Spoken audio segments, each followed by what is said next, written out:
What will T1 go for? Expectations are jungle right now, but Owner has already demonstrated that he has a very deep champion pool, and he's quite happy to pick whatever they want. I think there's room for something like a Trundle to be good here, especially if they want a little bit more early game agency, but he does very well into the Viego matchup, depending on... Nope, they're instead just going to pick Faker's Rise. They want to make sure that he has that comfort and the ability to roam and attack these side lanes. I love it. When we get these lore picks in esports, Faker with literal movies made about him on the champion.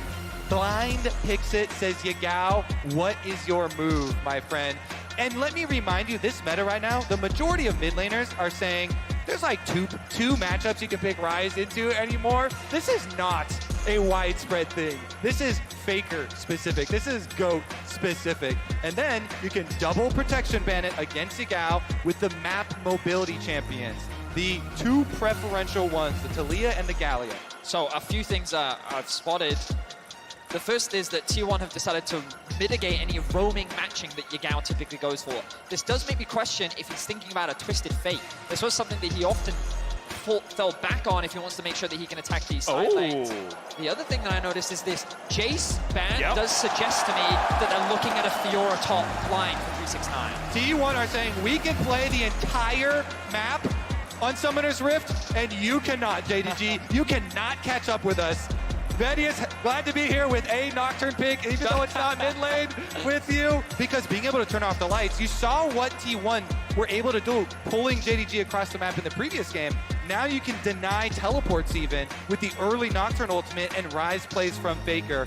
He obviously still has it with the Realm Warps. JDG though, they stick to comfort. They got the Viego already for 369, throw the Renekton for 369 there, as well as the Viego for Kanavi.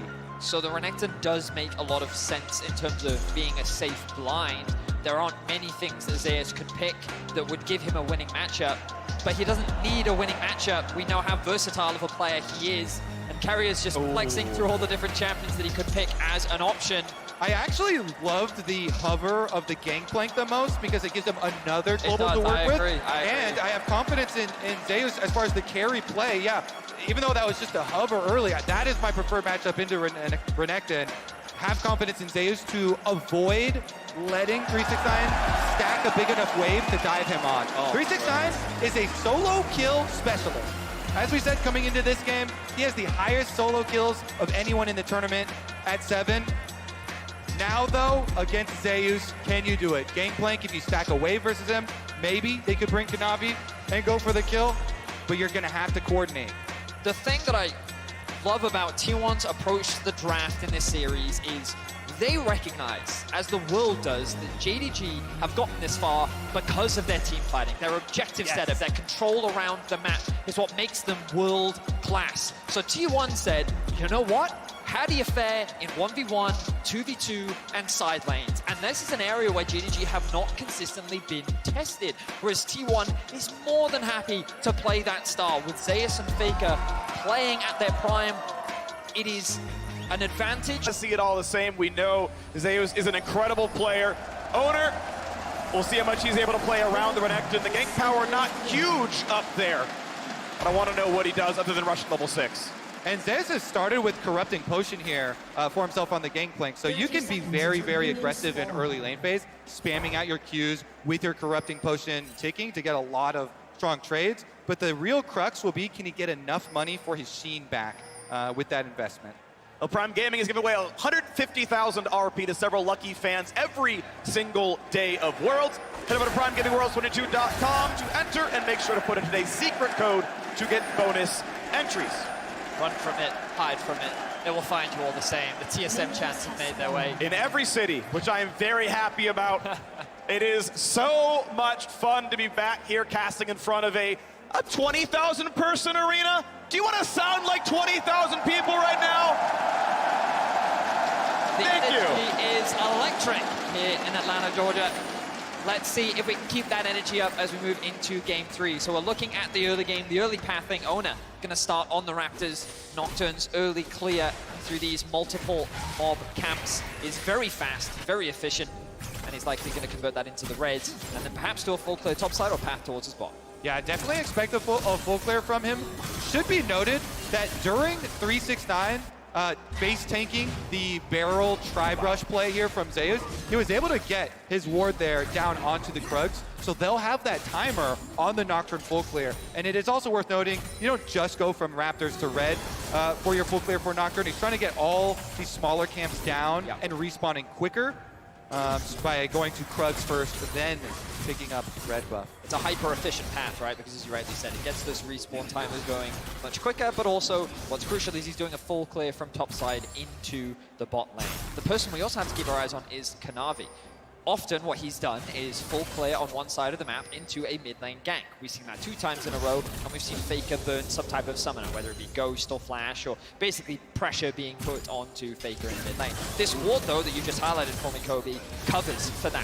T1 have adapted, and they've recognized that this is a consistent play that Kanavi looks to make, so they're mitigating any early pressure to give Faker a little bit more safety in the 1v1.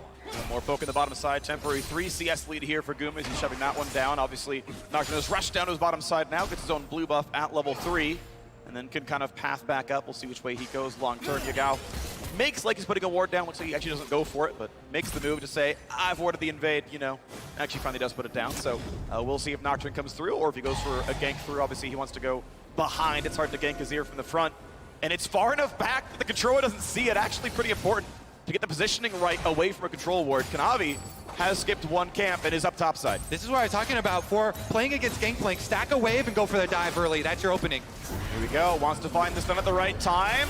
Lets the W go down, puts all the attacks down at one time. Zeus just going to let him drop the aggro, but the health bar's down to 100. He can't clear his wave very fast. The turret's been reset. Second stun comes across. First blood claimed. Kanavi will have to flash to drop aggro. They did it. They execute on the stack, wave, and dive versus Gangplank. The classic for Renekton matchup here into it. I will say as well, for that early W, Kanavi was trying to predict the flash. Even though it looks kind of weird there, Zeus holds onto his flash. He saves the summoner spell, still goes down, and is able to teleport right back, so at least he doesn't lose that many minions. And crucially, he got 11 CS and Futures Market, meaning he could afford Sheen on the recall. That is so important as the Gangplank, and he has the item he needs to play his lane out. That was our exact question for him. Yeah. So big stuff there, even though going down. So JDG with that first blood money, repeat from Kanavi as the wave has bounced back. And Nocturne's here. Now Renekton, I mean, it's pickaxe versus Sheen. They're actually both relatively powerful here. Gets away from the barrels, gets a passive back, and the bait, the trap has been set. Zeus gonna be hit, eats the oranges, stays up for now. Oder wants a bit more, but he's waiting out. Spelljin, it's nothing. The flash in, Zeus, the flash follow. It's a 1-for-1, but can Renekton win against Nocturne? The big stun, and 369 is good for a 3-1 scoreline. And there's no teleport on Zeus. Look at this minion wave. 369, he's so satisfied. Can keep the minion wave there. Zeus is gonna have to walk all the way back. Here it is, Kanavi.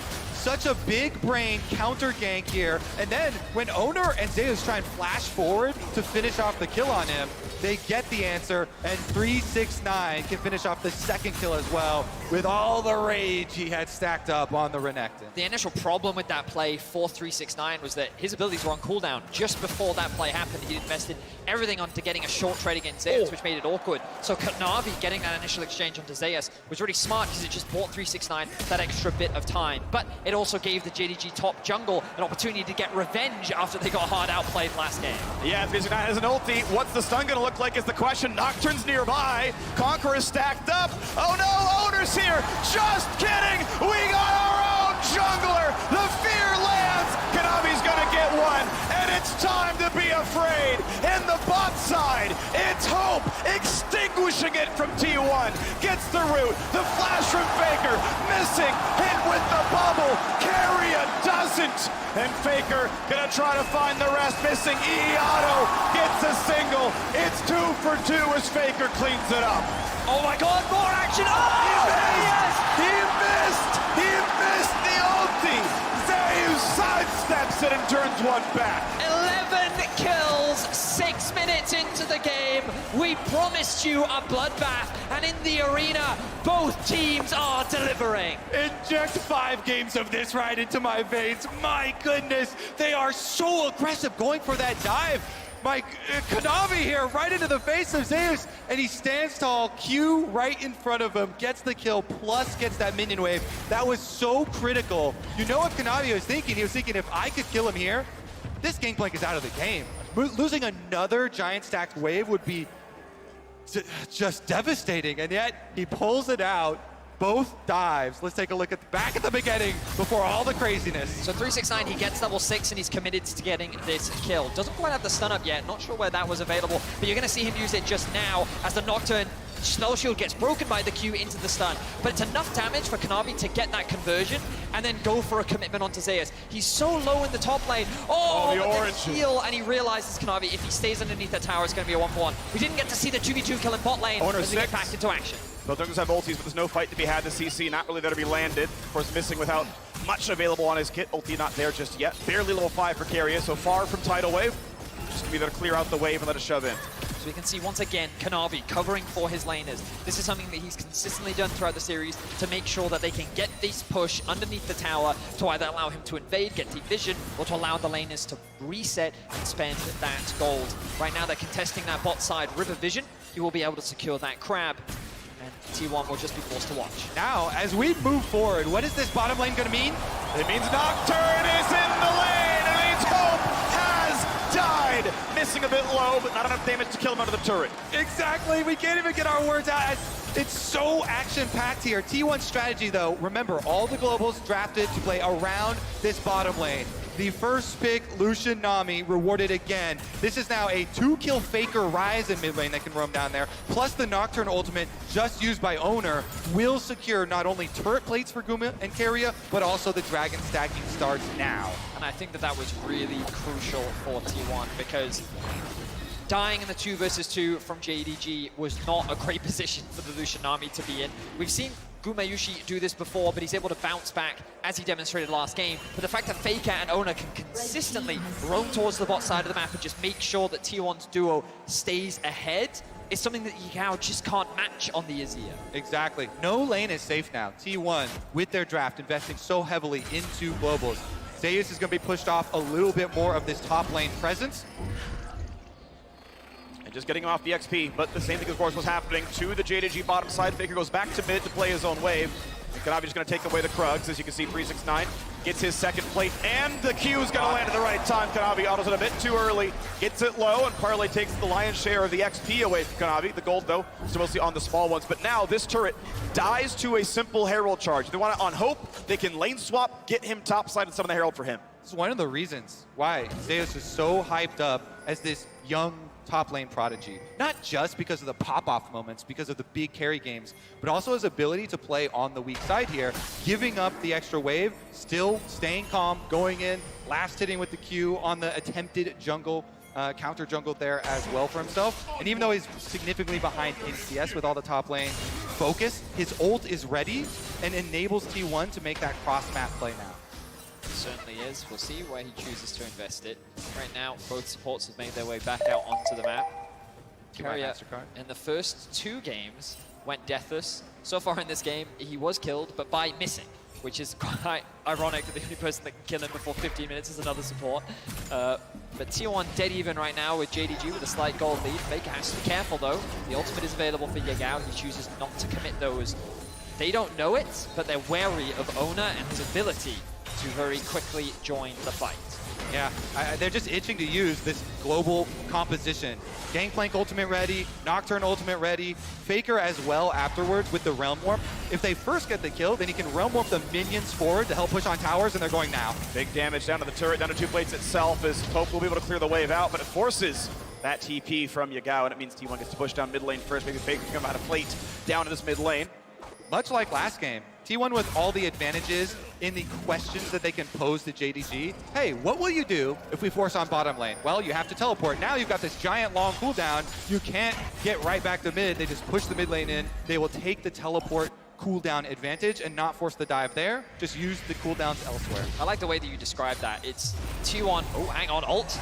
Nocturne is here, waits for the double dash, flashes on both of them. Is it gonna be over the Gangplank ulti? 369 runs away, flash for flash, 2 for 1 on ultimates. 369 barely lives, has zone TP to get back to lane. The The play was great from Mona. You flash commit to make sure that the tether stays in range of the champion you're looking to fear. Unfortunately, Zeus just couldn't quite get in range to deal that extra bit of damage to get the kill. Big heal, actually 140 back on that one. Kanavi getting a bit low, but he's not in range of hard CC, and helps the wave get cleared. Gets his own fast recall because of the Herald and inventory, but Timer down below 1 minute, has to make his way to a lane soon. I want to point out how far forward all these lanes are for T1. Look at this, the tenacious fighting. Bottom lane shoving up in the 2v2. Top lane constantly being matched by Owner in the 2v2. Faker as well. Mid lane. They are not letting JDG move onto this map. T1, they know how to play the early game with high aggression. This is a team that throughout the year has been known for their incredibly dominant early game. And I think that they've demonstrated at this World Championship that they know how to transition that lead into quick wins. Most of their games, sub 30 minutes. This is a team that dominates with the early lead, but JDG, they're used to aggression, okay? They're from the LPL, the homeland of aggressive tendencies in the early game, and they are accustomed to weathering that storm. The question is, can they get the fights that they're looking for? And especially in that aggressive homeland, they're the kings of coming back. So it keeps it exciting here. We'll see if they're able to fight their way out of it this time.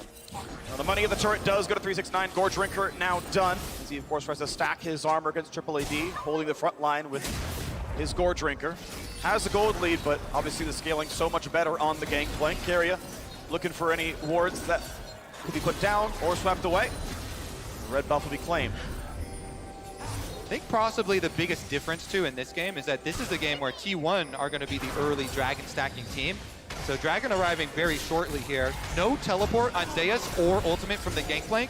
This is the one that gets a little bit dicey on the timing windows. Of course, your Gangplank ultimate cooldown comes up really quickly. So as long as it doesn't happen right now. Yeah, ult for ult, 369 takes the fight. The Barrel's gonna get hit, though, which means the slow is there. The passive reset, and Zeus wants to be the king of top lane. Barrels it down for a bit, though, gets his passive back, flashes in, but it means the stun! Zeus flashes to deliver 300 gold. And we got more, though. The fight isn't done. Tidewave coming across the bottom side. The knockup's gonna land. Lulu buys him some time, just barely does JDG live. This is the battle of top laners we wanted to see. 369 struck first, Zeus bounced back in game 2, and we saw the isolated 1v1 matchup. It was close, but Zeus oversteps, and 369 comes out on top. They have them both right now. They can both show up for this one. Can he ult over the wall? Kanavi is gonna burn that one. Flashes first, Nami's there, and the kill comes across. Faker's on a killing spree, missing flashes for his life. They got the early roam so they can fully commit. Even with Yagao coming to try and close the gap here, T1 getting the early kill onto Kanavi means they will get priority on Dragon. They will get the objective despite Zeus. Good trade there for Faker. But wow, I mean, every time we see one advantage gained somewhere, the other team gains an advantage elsewhere on the map. And it was just really good awareness from T1 to commit to that bot side of the map play. They're able to collapse much faster compared to JDG, largely because of this Z in the mid lane, and Faker on the rise once again is first to the play. But let's look back at this 1v1. So Zeus feeling pretty confident with his Trinity Force, but I want on live, I was looking at the cooldown for his ultimate. It was only a few more seconds afterwards. And you can see here he has the option with extra distance, but he flashes in instead without waiting for the ultimate, and 369 just rips him a new one. This is 369 Renekton, okay? Known for it. And he gets the last lap. Rift Trail coming up very quickly, though. I popped Smiteable, who's going to claim it. It was owner before. This time around, it does go to JDG. And Kanavi gets the eye. 2 Drakes to 0. Gold actually 1,000 in T1's favor as well. The top scoreboard says T1 are winning game 3. Yagao just farming so far has not found his way into any meaningful team fights. See if the Herald charge can mean a bit more. It is 1-1 in turrets. Plates were close earlier. 369 able to hold the front line decently well. But need a seal to come back on in. Has his flash soon. Ulti's up now. Good try to find a target. Guma has his cleanse. Of course, Zeus has oranges. Everyone else is the target. So the all good thing for T1 right now is their waves aren't in a great spot. If you look top, you can see that with no tower, Zeus' wave will force him to overextend. He is going to go answer it now as Guma use She. will be forced to dash out. But the bot lane and same vein, Faker can't really be sent into that bot lane, which means that JDG could just force this skirmish in the mid lane. There was room there for JDG to actually commit onto that tower, maybe even force a fight. But they decide, you know what, now that Zeus has pushed out that top wave, we'll go and catch it, and we'll look to reset. Yeah, T1 looked to get some breathing room. They sent Faker down to bottom side, which is the only lane where they had already taken the outer tower. So Faker trying to push on bottom, get the minions up to the secondary tower, while the rest of the 4 squad here puts pressure on mid. The wave just cleared away. JDG obviously pretty good scaling on the Aphelios down here, but Guma has always put out so much damage in these fights, moving towards his own rapid fire cannon later on. Missing gets Australia's done. JDG ever confident in the movement speed. We get 3 games in a row of Cloud Rift. Let's hear it for Cloud Dragon, baby. Yeah, it's the best one. My pick'ems are thankful, I will say. Oh, it actually has been 3 in a row. Yeah, that's crazy. I've been very keen on that one because Cloud Drake was the least killed Drake coming into this series. Oh, that's a big combo coming off, but Guma's not going to die to it. Bit of damage will at the very least delay Guma's back.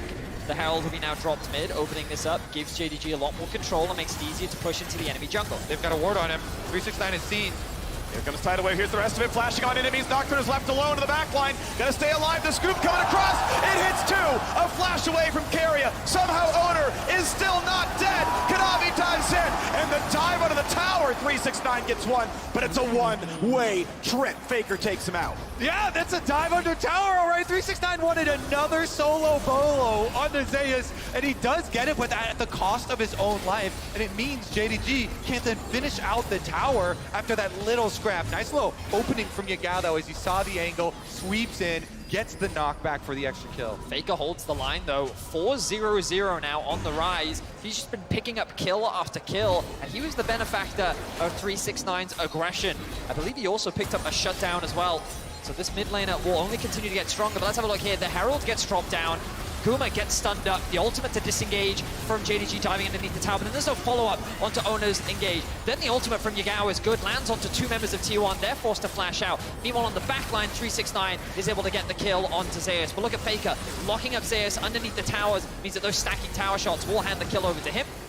Oh, shut down. Seems that I was incorrect in that statement, but regardless, it ends up being 1 for 2 overall, but the tower still stays strong, and T1 hold on to the gold lead. Once again, into Black Cleaver 369, he gets the build path there. Colt nearly done, so again, building for aggressive, as much damage as possible here. As we get, looks like Blade of the Ruin King on the way for Kanavi, so 2 damage items here on the Viego. The Advanced Plate can often be pretty common. Yeah, the double Reeker Bill a bit much. Double click on that one, but not going to be a problem here. Red going to be claimed for an invade.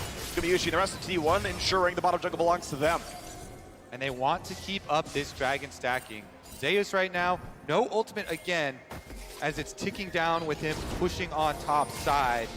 Moments before the Drake, if you can get a teleport from Gangplank early on and set up your barrels through some of these brush in the fog of war, that can lead to some big explosions. But they're actually valuing just walking Zeus down now.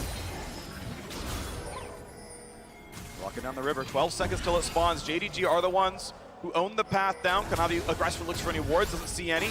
One gets put down, put out as well. Guma forcing a Shirelia's out. 369 cannot find his target. Locked in place, needs to ult to stay alive, but he's feared and he's fallen. Nocturne goes for number 2. Hope dropped, a flash away from missing, but Faker won't, and he's unstoppable. 11-9. You team 1. You can't touch Gumayushi. His confidence is insane right in front of 369. Baits him in. Faker's not done. He dodges the stun. Really beautiful stuff right now. Gonna try to stack the Conqueror, try to find the kill. With help from his mid laner, Azonius buys some time, but they should kill him. The ult's too early. He needs some soldiers back. He finds the army, and 1,000 gold goes to Kanavi. However, Baron is dying. T1 with an incredible team fight in the mid lane are able to usurp the team fighting powers of JDG. 369, the benefactor of all that early game gold, the big, beefy frontline is shut down as T1 dance around him, dance around JDG, and secure themselves the first Baron of Game 3. I love this play from Gumayushi. He is so confident right now, playing in the face of these melee champions, baiting them in, daring them to try and touch him. Stays just out of arm's length there, and T1, well, can he get away from this though? Yeah, still has cleanse and flash, was not even remotely close to dying. And Though a turret falls, T1, 1350 on the Red Bull Baron power play. Yes, they dropped the Cloud Drake, just means more can be killed. I know, it's a positive, honestly, as we crest into 2 and 3 items. Chainsword on the way now for the top laner. Look at this. He dashes in with the ultimate to get some damage here, and then allowing 369 dash forward, he just kites him into the Nami. Keria gets the double knockup. Yeah. Ulti into bubble, right into T1's hands. Keria playing these fights beautifully throughout this series. The chain CC, there was nothing that Renekton could do, and like this is just one of the problems with Renekton. He doesn't have easy access onto the backline unless he's finding a good flank. See the smiles on the T1 faces and the frustrations on the side of JDG. After losing that Baron, this game now becomes harder to win as Gumayusi once again goes in. Chunks hope to have tidal wave, builds a lot of time. Getting away from the fear, but Nocturne dives for more. Owner's gonna get one and stay alive. Gumayusi is at 1 hit. Yagao kills him. Owner could go for a bit more. Big damage out of Zeus, finds one. Owner may go too far. He will jump 2 up, and he drops. In the top side, though, a solo kill, 369. Once again rolls the dice and takes down Faker, not even burning a flash. into the mid lane. He's looking for the collapse. 369. Flash up in 5 seconds, could find a good target. Keria has nowhere to go, doesn't have his own flash, doesn't have a good way out. Shirelius to get his target into range. I don't know if he can get to the blast plant in time. Nicely done by missing. 369 finds the kill. JDG lose 2, but they kill 4. That's right, 4 dead on the side of T1. I was not expecting the fight to turn that way. T1 felt like they had such firm control over the game. And then just like that, after a bit of aggression from Guma, JDG turned it around. 999, baby. He gets another solo bolo. Off screen, count it, teleports in, gets another kill, trapping Keria here, and more money for JDG to mount their comeback. Remember that after the last team fight, JDG still got the dragon. They got that objective, so they also stalled T1's objective stacking here. Another bait attempt here from Gumayusi as they get the counter onto Kanavi, and is the ultimate commitment there from Nocturne. Meanwhile, here's our solo we're looking for. Faker just trying to kite away from the Renekton, has the ultimate to try and escape, but the stun then comes through from 369 to mitigate that. Faker doesn't have flash available to get away, realizes he can't do anything in the 1v1, and then the TP from 369 catches T1 completely unawares. Zeus and Keria split apart because they realize that they can't come out ahead in this fight. The Shirelius from Missing to help close the gap, and you'll see Missing landing an auto attack on the blast pan to deliver the fish to the hungry crocodile. And you can tell the bloodlust is getting to these players with the high pace of this action. Earlier, Owner with the tower dive on that Nocturne, with the rest of his team just a little bit too far away by the mid tower, goes down and sets up for that play. Crossing the map, though. 369 and Kanavi, great. Scryer's Bloom there by Faker. Spots going on. The rest of the team already took down the bottom jungle. They're taking down the bottom tier 2 turret as well. 4 men strong. They shove this one out. Mid lane outer turret drops, though, as well. And as Gangplank ult was required to clear out top lane, they're still going for more. Keep in mind, this is 4 pushing the bottom side. 2 turrets taken. JDG sent most of the team back to defend, but the inhibitor is already gone. Really good response once again from T1.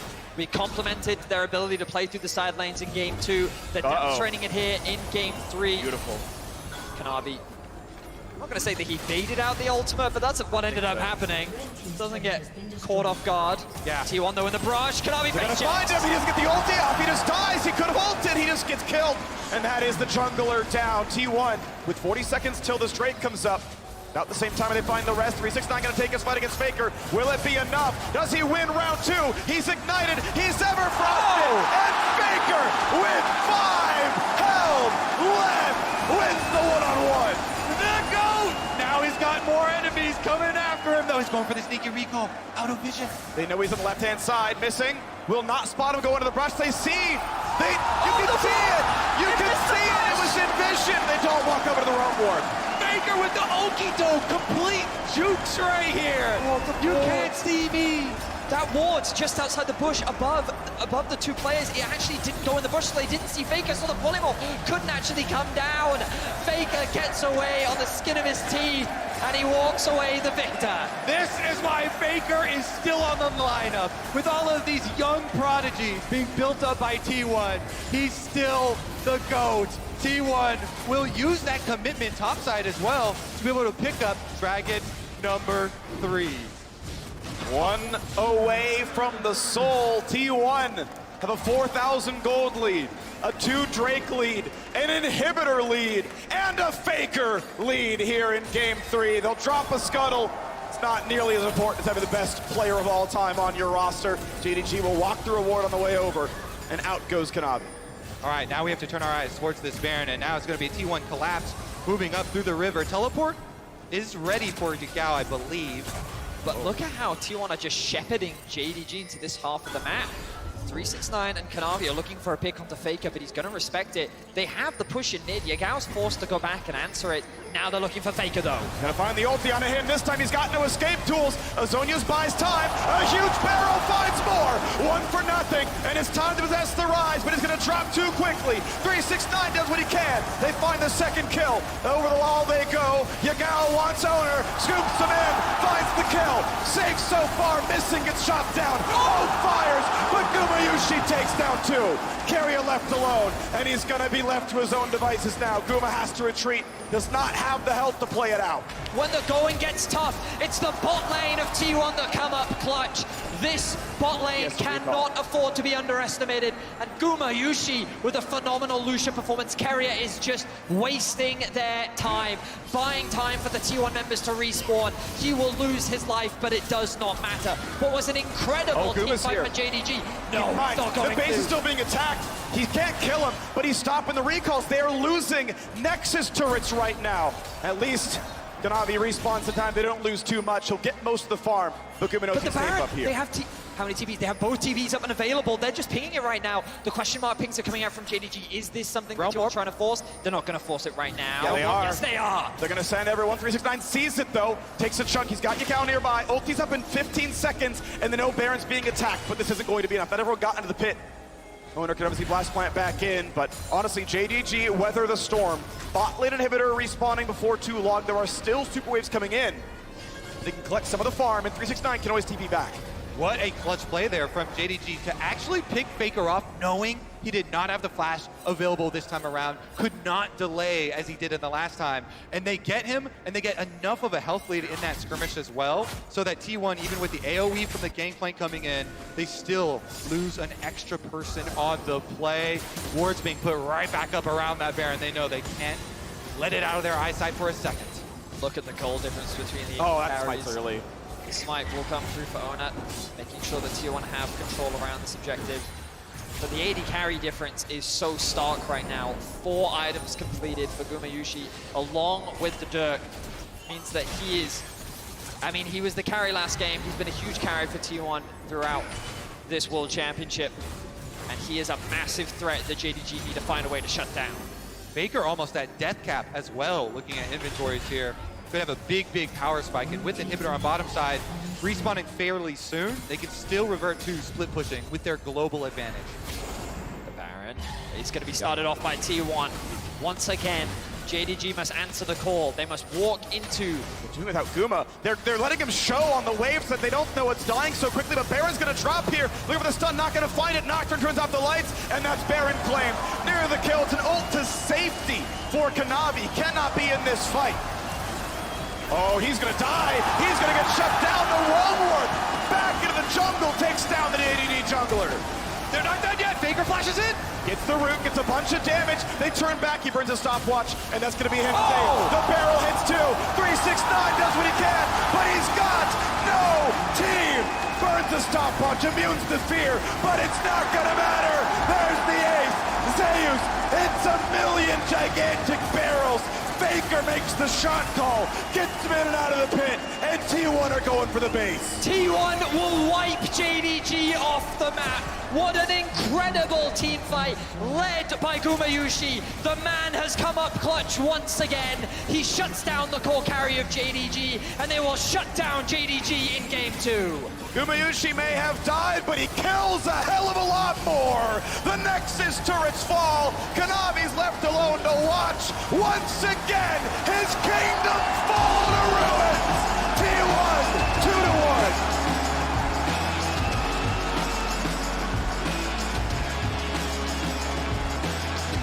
This is the beautiful League of Legends.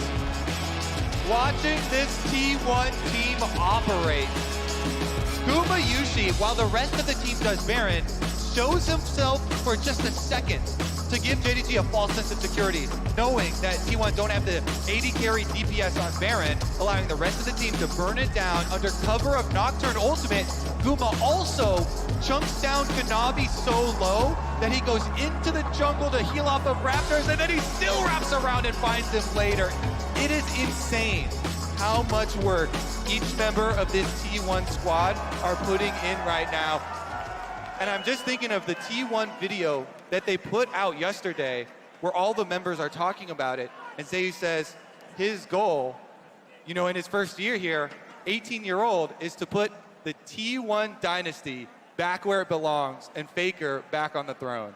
I watched an interview that Ashley did with Zeus, and he says that when I was playing bad, Guma said, look at me, you can trust me, you can rely on me, I will carry you, don't worry about it. And even though Zeus was shut down in this game, he only had to look bot lane at the superstar to know that when the chips were down, he could come up clutch. And still huge in the team fight. So beautifully done. T1 are on match point to